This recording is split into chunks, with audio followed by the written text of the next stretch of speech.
The playoffs are here, and you can predict the action all the way to the finals with FanDuel Predicts. Predict the spread, the total points, and even the game-winning moments that make the playoffs. Sign up and get a $25 bonus with FanDuel Predicts. Offered by FanDuel Prediction Markets, LLC, a registered futures commission merchant. 18-plus bonus is non-withdrawable and expires 7 days after receipt. Trading derivatives involves significant risk and may not be suitable for all investors. Manage your activity with their consumer protection tools. Restrictions apply. See terms at FanDuel.com/predicts/bonus-offer-terms. With us live now, former Congressman Peter King. Congressman, how are you? Dominic, I'm doing fine. I'm in the car. I was just with Rosemary. She's taking one of those adult education courses, and she asked me to sit in today to listen. It was about espionage and terrorism, and it was fascinating. But right now, I'm all alone. Just you, me, and your millions of listeners out there, Dominic. Well, we'll take it that way. We'll take it that way. So, Mamdani, at an event today, started out with "Let's go Knicks." But Congressman King, explain this to me. If there ever was a time for a politician to shine, it is now, with the Knicks going to the finals. They're one series away from the World Championship, and he shuts down the Knicks watch parties while his pals get a get out of jail free card from the Palestinian community to terrorize Jews in New York, doing much worse. What politician in their right mind, with the Knicks going to the finals, would do something like that? Well, it's not just a politician. If you're any kind of a leader, and our city has been so divided. Now, I'm not a big NBA fan. Those are separate reasons. Having said that, the city is coming together. If the Knicks win, or if they make a great run for it, it's going to be a great moment for the city. And you have people from all different beliefs and ideologies and everything can come together. Any real leader who would jump on something like that and use that as a way to go forward. Like when the Mets won the 1969 World Series. I mean, John Lindsay used that, to get himself reelected mayor. Exactly. I'm oversimplifying it, but not that much. I mean, these are the moments that any elected official, both for selfish political reasons and also for the good of the city or the county or the state, you want to just harness them, and you want to really catapult them out there. And what he's doing is, listen, if there was a real threat, that's one thing. But the fact is, the real threats were the last few years with the pro-Hamas and the pro-Palestinian, the anti-Israel demonstrators and rioters. That was the real threat. And instead, he was basically saying, the cops are the ones who are causing the problem. Now he wants to shut this down altogether. There's no hint of any real violence or anger or hatred. If anything, the crowd may celebrate it too much. But that wasn't the case with the Hamas or Palestinian or anti-Israel demonstrators. They hated too much, and they were causing violence. They were shutting down systems, educational systems, schools, attacking people on the streets. So, no, this is total hypocrisy on his part. Listen, if he was shutting down all big demonstrations, including the Hamas ones, no. But with them, he says that, first of all, he wants a global intifada, but he also says we have to have more freedom of speech. We have to have more freedom of expression. We have to let people go out and express themselves. Well, God, if they can express themselves for hate, they should certainly be allowed to express themselves for joy when the city is coming together. Well, it makes you wonder if that's what he wants, for the city to come together. I mean, I don't get it with this guy. Let me put it to you this way. For lack of a better, he's just weird. He's just weird. And, he was elected mayor, and you know how I feel. You know who I blame for this, 100%. Yep, I'm not going to go there, right? I'm not going to go there. I'm with you there. But, I'm going there. I'm not going there, but I'm with you. If I did go there, I'd be with you. Because that person is mighty silent these days. And I received confirmation the other day that funds did exchange hands, by the way. But I'm not going to get into that right now. I'm going to save that. I'm going to drop that bomb on another day. So where do we go from here, Congressman King, with this mayor? I mean, this guy, his wife is a racist. He makes an excuse for her. His daddy is God knows what. He makes an excuse for everybody. Where do we go with this guy? Well, this is one situation where there's so much there. There's so much raw material and raw data to go after him on. I think it's just to over and over again emphasize to the people of New York what he's doing to the city, what he plans to do to the city of New York, and what his beliefs are. And then it's up to the people. And we have to get that message out there, though. We can't just talk about people stealing elections or anything. We have to show that the people of New York, for different reasons, and you and I agree on one of them, that's for sure, on one person, he was elected. And we have to tell the people and convince them what a terrible, terrible mistake they made, not just for themselves, but for all New Yorkers. This is not the New York that all of us grew up in. Listen, I said, born in Manhattan, raised in Queens, went to high school and college in Brooklyn. My father was NYPD for over 30 years. I mean, this is something I live and breathe in New York. I was a Brooklyn Dodger fan. I went to high school near Ebbets Field. I mean, I can go up and down the list. And there was something about New York. And whether you agreed or disagreed with some guy, whether he was black or white or Jewish or Christian, somehow you were united by the fact that we're all New Yorkers. We're all in this together. We all understood that there was like a certain leverage you had. You could go back and forth with each other. But it was, in the end, we all stood united, and it should never have gotten personal. This is different. We're always Americans. We're proud to have the American flag, proud to stand with the police, proud to stand with veterans.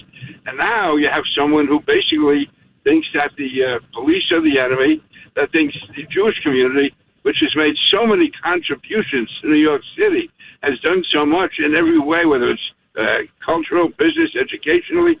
They've been in the forefront, and all the groups have. But for them to be singled out as somehow they're villains, or somehow they're second or third class citizens, to me, it's absolutely disgraceful. It's wrong. And so I think, listen, he is basically espousing almost a foreign ideology. And I'm not talking about his religion. I don't want people tagging me with that, because you can have Muslims are great Americans, but what his brand or what he advocates is really like an anti-American, anti-capitalist, and in many ways anti-Christian, anti-white. I mean, the fact that he wants to tax, have more of a tax on white middle-income area, middle income, and that's what he was talking about. The fact that he's always targeting somehow the people that don't fit into his narrow definition of what a New Yorker should be, and that's, to me, indefensible. Right, and then the question becomes, how in the hell would he know what a New Yorker should be? He's not a New Yorker at heart. No. And so, Congressman, again, as I said to our first guest, it just hit me this morning that we have a mayor that says he's not going to be part of the Israeli Day Parade. What does that say? To me, whether it's the Israeli Day Parade, the St. Patrick's Day Parade, the Columbus Day Parade, the Puerto Rican Day Parade, this is all part of the fabric of New York. This is all part of the mosaic, the stained glass window. And again, the Jewish community is such a prominent part of that. And to me, particularly at a time when that community is under siege, when that community is being attacked, that's all the more reason. Listen, for a lot of the other parades, and many times you go out there for the fun of it. It's a ceremony, and you're having a good time. But to me, there's more involved this year because the Jewish community is under siege, that not only are you there to enjoy yourself, but you're there to show solidarity. And to not be there, to me, at a time when they are under attack, when they are suffering through these traumas, that to me is a abdication of responsibility. And to me, he's certainly signaling the very wrong message. Well, the good news about this is that there is no way this man will ever be elected to a second term. I think he knows that. He can fool the people some of the time, but not all of the time. You have these people that are lost that will vote for him, right? Anyway, let's switch gears. Iran, we keep hearing a deal, no deal, close to a deal, no deal. No nuclear materials, back and forth. Do you think this is almost over? Honestly, Dominic, I don't know, and I'd be really reluctant to say because I don't know what's going on behind the scenes. But I do know that the president wants an agreement that is going to end Iran's nuclear ambitions, and it's also going to open up the Straits of Hormuz. And that has to be, to me, whatever happens beyond that is one thing. If they want to talk about sanctions relief and all that to me are separate items. But as far as you can't allow a terrorist state to get access to nuclear weapons. So it's not something where you can, most disagreements, most treaties even, you can split the difference. You can't say in this case, okay, you can have half the nuclear weapons you want. Or you can't say you can shut down half the Straits of Hormuz and decide who's going to go through or not. So there's certain things we have to insist on. Right now, there's no guarantee that Iran would give up soon, but I would just think the economic pressure that's being brought on them and the military pressure, if the president has to go back to that, Iran cannot survive that long. But it may not be that easy in the short term.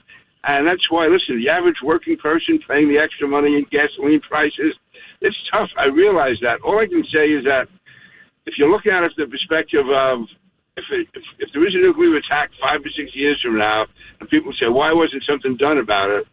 I don't think Donald Trump wants to be the president didn't do something about it.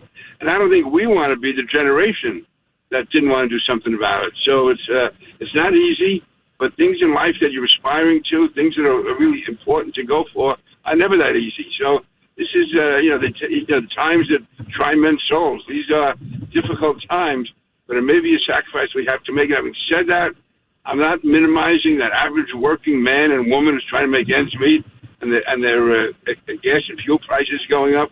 But it may be something we have to do a while longer. But in the long run, this is for the good of the country. There's no benefit for anyone here except the average American who could be spared being the victim of a nuclear attack. So, Congressman King, I close on this note, and we really appreciate the time. Here's what I'm trying to understand, right? And I know some will say Islamophobia. How did we get to the point where all these mosques are popping up, and you have Muslim Americans feeling that they have the right to have prayer on the streets of New York City, to those loud prayer calls alarming an entire community, to stand out front, a group of grown men outside a female Jewish high school in Brooklyn, quote unquote, praying? How did we get to this point, Congressman? I tell you, it's really been an abuse of a right. Yes, we have the right of freedom of religion. We have the right to pursue our religion, but again, we feel it's important for us and God. Having said that, you have no right to impose that on other people. And if you're out in the street, if you're out in the public square, and you're dominating as far as noise, as far as blocking other people, as far as impeding other people's freedoms, that's an abuse of freedom of religion, and it can't be tolerated. And I just think part of it is that after 9/11, the media and the elite was so concerned that we were going to have Islamophobia, which we never had, by the way. But instead, they gave almost extra rights to Muslims. They get the benefit of the doubt that others don't. If it's a white Christian somewhere, nobody is out of the way to defend them. Or if you're a Catholic, how the FBI, the IRS was going after them, and the FBI. So this is, I think, right now it's leaders in the Muslim community. Some are pushing it too far, but they've been given that opening by too many of the liberals and progressives who are so petrified of being called Islamophobic that they just can't say no matter how unreasonable the request is and how unreasonable the demand is. Well, Congressman King, we thank you so much for joining us. So much knowledge in such a short period of time from you. Thank you so much. I always greatly look forward to chatting with you. Thank you very much. Dominic, it's my privilege. Have a great day. Thank you.